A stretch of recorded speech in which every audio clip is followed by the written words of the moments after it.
Modern English की poem skylark की exercise को सॉल्व करना है। आज हम पेज नंबर 48 सॉल्व करेंगे। पेज नंबर 48 पे जो एक्सरसाइज है, एक्सरसाइज नंबर 1, इसमें match the idioms in column A with the meaning in column B. आपने कॉलम ए में जो ईडियम्स हैं उनको उनकी मीनिंग्स के साथ मैच करना है। देखते हैं क्या मीनिंग्स हैं। सबसे पहले है ऑन द बॉल, इसे सॉल्व करते हैं।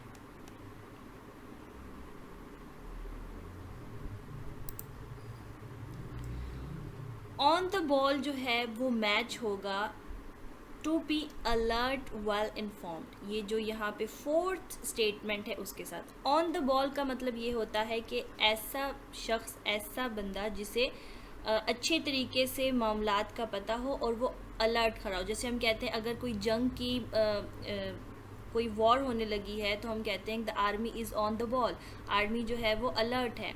तो ऑन द बॉल का मतलब होता है टू बी अलर्ट या वेल इन्फॉर्म। तो इसे हम इसके साथ मैच करेंगे।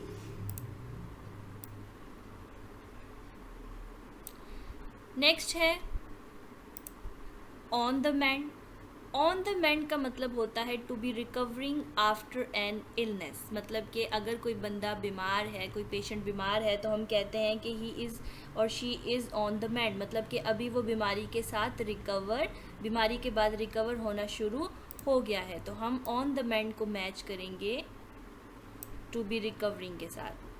उसके बाद है ऑन वेलवेट, जैसे हम कहते हैं कि फूलों के बिस्तर पर या तख्त पर बैठा। सो ऑन वेलवेट का मतलब होता है कि ऐसा शख्स जो कि बहुत फेवरेबल कंडीशन में है, जिसको लोग बहुत फेवर करते हैं। तो हम इसे मैच करेंगे सिक्स्थ स्टेटमेंट के साथ। देन है ऑन कॉल। ऑन कॉल का मतलब है कि ऐसा शख्स जो ड्यूटी परफॉर्म कर रहा है, जो ड्यूटी पर है।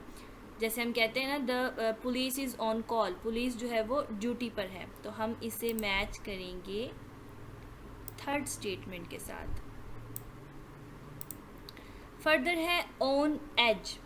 ऑन एज का मतलब होता है कि ऐसा शख्स जो अब बिल्कुल अपनी बर्दाश्त से बाहर गुजर गया है, मतलब अब उसकी बर्दाश्त ख़त्म हो चुकी है, अब वो बहुत ज़्यादा कंफ्यूज है या नर्वस है। तो ऑन एज को हम मैच करेंगे टू बी नर्वस के साथ। फर्दर है on the dot. On the dot जो है इसका मतलब होता है पाबंद होना, मतलब कोई इंसान किसी तकरीब में जा रहा है तो वक्त पे जा रहा है, या स्कूल भी जो है स्टूडेंट्स वो वक्त पे आ रहे हैं, हम कहते हैं कि this student is on the dot, ये स्टूडेंट जो है वो वक्त पर आया है, पाबंद है। तो हम इसे मैच करेंगे पंक्चुअल के साथ। नेक्स्ट है on the job. On the job जो है इसका मतलब क्या है कि ये to be going doing a job और वर्क, ये वाला जो मैच है ये इसके साथ आएगा। और ऑन कॉल का जो है वो यहाँ टू अवेलेबल फॉर ड्यूटी के साथ आएगा। सो ये इस तरह से एक्सरसाइज सॉल्व होगी। उसके बाद नेक्स्ट आपने इन्हीं ईडियम्स को अपनी सेंटेंसेस में यूज़ करना है। आपने ख़ुद से अपने माइंड से सेंटेंसेस बनाने हैं और इन्हें अपनी कॉपी पर, नोटबुक पर राइट करना है। देन हमने एक्सरसाइज नंबर जो सी है, लर्निंग अबाउट लैंग्वेज, इसमें क्या है कि आपने इन सेंटेंसेस को रीड आउट करना है। उसके बाद आपने बताना है कि कौन सा सेंटेंस जो है वो पास्ट से रिलेटेड है, कौन सा प्रेजेंट से रिलेटेड है, कौन सा फ्यूचर से रिलेटेड है। सबसे पहले देखते हैं कि पास्ट क्या है। पास्ट का मतलब होता है माजी, मतलब ऐसा काम जो हम ऑलरेडी कर चुके हैं, जो हमारा काम हो गया है, या ऐसी चीज़ें जो माजी में हो चुकी हैं, दैट इज़ पास्ट। प्रेजेंट जो अभी होनी है, मतलब जो हो रही हैं हमारे साथ, जो हमारे हाल में जारी हैं। फ्यूचर का मतलब है मुस्तकबिल, ऐसे काम जो मुस्तकबिल में होंगे। तो सबसे पहले हम देखते हैं कि यहाँ पे क्या है, she went to the circus last week. अब जो वर्ड वेंट है वो पास्ट से रिलेटेड है, मतलब कि वो लास्ट वीक, पिछले हफ्ते सर्कस देखने गई थी। तो ये क्या है, ये पास्ट है। तो आप यहाँ पे क्या लिखेंगे, आप यहाँ पे लिखेंगे पास्ट।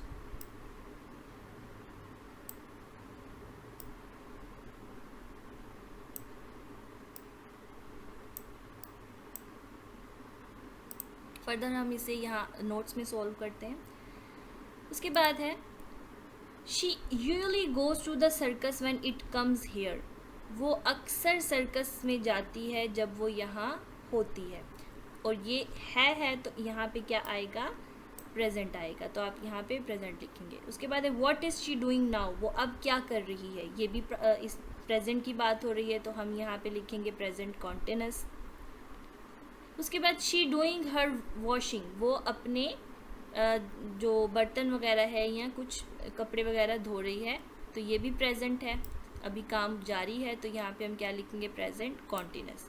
उसके बाद will she come to the cinema with us. एक बात याद रखिएगा, जहाँ पे विल या शल आ जाता है वो जो सेंटेंस है वो फ्यूचर से रिलेटेड होता है, तो हम यहाँ पे लिखेंगे फ्यूचर। उसके बाद है she will come if you ask her nicely. अब यहाँ पे भी विल की जो कॉन्सोनेशन यूज़ हुई है, तो कॉन्ट्रैक्शन यूज़ हुई है, तो हम यहाँ पे क्योंकि विल यूज़ हुआ है तो ये क्या है, ये फ्यूचर सिंपल है। उसके बाद अगर यहाँ से सेंटेंस पढ़ें, if you ask her nicely, अगर आप उससे अच्छे से पूछें तो ये प्रेजेंट सिंपल से रिलेटेड है, इस वजह से यहाँ पे ये दोनों मेंशन है। देन है I will go and ask her tomorrow, मैं जाऊँगा और उससे कल पूछूँगा या पूछूँगी, तो ये कल करना है काम, तो ये क्या है, ये फ्यूचर है। देन है I am doing my homework now, मैं अभी अपना काम कर रहा हूँ या कर रही हूँ, क्योंकि अभी ये काम कर रही हूँ जारी है, तो ये क्या है, प्रेजेंट कॉन्टिन्यूस है। इसके बाद पेज नंबर 49 पे हम एक्सरसाइज देखेंगे। Write sentence of your own using the words below and the tense shown in brackets. अब ये जो सेंटेंसेस हैं आपने इन्हें खुद से राइट करना है। आप खुद से कोई भी सेंटेंस लिख सकते हो, like I go to school, I am going to school etcetera. ठीक है, यहाँ पे आपने जनरल सेंटेंस बनाना है। अब यहाँ पे आपने क्योंकि बनाना है प्रेजेंट कॉन्टिन्यूस, तो यहाँ पे एम और गोइंग आएगा, तो आप लिख सकते हैं we are going to school, I am going to school etcetera. ये भी जनरल प्रेजेंट है। गिव मदर प्रेजेंट बर्थडे, इस को ज्वाइन करते हुए आप लिख सकते हैं I give a present to my mother on her birthday. So इसे सॉल्व करते हैं। लाइक यहाँ पे ए, I go to school every day, I am going to school now, I usually give my mother present on her birthday, I am writing a letter to my uncle, मैं अपने uncle को ख़त लिख रहा हूँ, I eat a lot of rice on Sundays, मैं Sunday को बहुत सारे चावल खाता हूँ, I am wearing a new pair of trousers today, आज मैं अपने नए ट्राउज़र्स पहन रहा हूँ। तो इस तरह से आप ये सेंटेंसेस लिखोगे। You can also make your own sentences in your own words. Next exercise है कि हमने देखना है एक पैराग्राफ। आपने एक पैराग्राफ लिखना है, write about the most beautiful things you have ever seen. So shall we start reading. Flowers are the most beautiful things which I have ever seen yet. मैंने आज तक सबसे खूबसूरत चीज़ जो देखी है वो है फूल। No wonder if we say that flowers have expressive languages in the universe.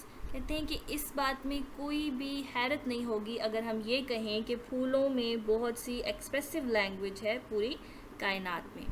We are in need to know some of their vocabularies, methods and fancies. हमें चाहिए कि हम उनकी कुछ vocabularies, उनके methods और उनकी fancies के बारे में जानें। However, some people know a lot of the secrets of roses and flowers that fill human life with joy and gladness.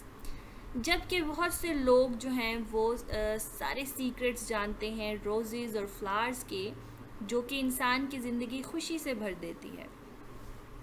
Flowers learn us many things and put solutions to our cries and problems, but they are still absent from our mind.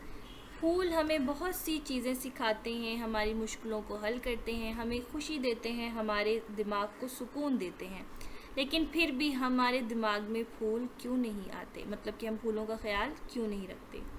In fact flowers reflect the wisdom of God who created the universe in colour. इसके अलावा जो फूल हैं वो इस बात की अक्कासी करते हैं कि खुदा ने इस कायनात को कितना रंगीन बनाया है। God did not create this world in black and white colors, but created it by its natural colors so that we all know that life in its color is nicer and more likely that we live. खुदा ने इस दुनिया को सिर्फ काले और सफ़ेद रंगों में नहीं बनाया, बल्कि इसके कुदरती रंगों में बनाया है, और वो रंग हमारी ज़िंदगियों में खुशियाँ भर देते हैं और हमें जीना सिखाते हैं और हमारी ज़िंदगी को अच्छा करते हैं. There are white, red, blue, yellow, orange colors and other colors और भी रंग हैं which are full with meanings, ideas and creativity, जो कि भरपूर हैं तख्लीक से, नई नई तख्लीक से. But we did not find black and grey in the world of colors until they die. लेकिन हम उन्हें तब तक उनमें कोई ब्लैक या ग्रे कलर नहीं ढूंढते जब तक वो मुरझा नहीं जाते.